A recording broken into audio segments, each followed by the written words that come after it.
Good afternoon po. Magluto tayo ng sariling version buttered shrimp. Sa mainit na kawali, maglagay ng 2 kutsara butter or star margarine. Gisahin ang luya, onion at garlic. Isunod na rin ang shrimp. Isabay na rin ang potato at carrots upang hindi ma-overcook ang shrimp.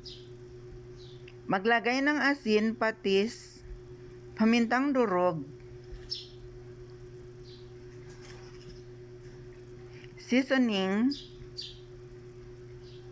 sugar, at Malaysian soy sauce.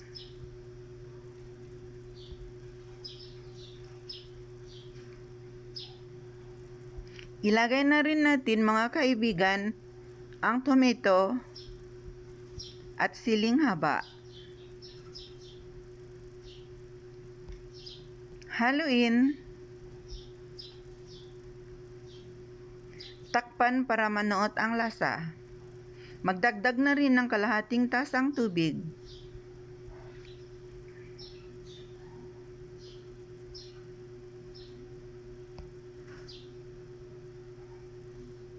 Luto na po. Please react, comment, share, and follow po. Thank you for watching.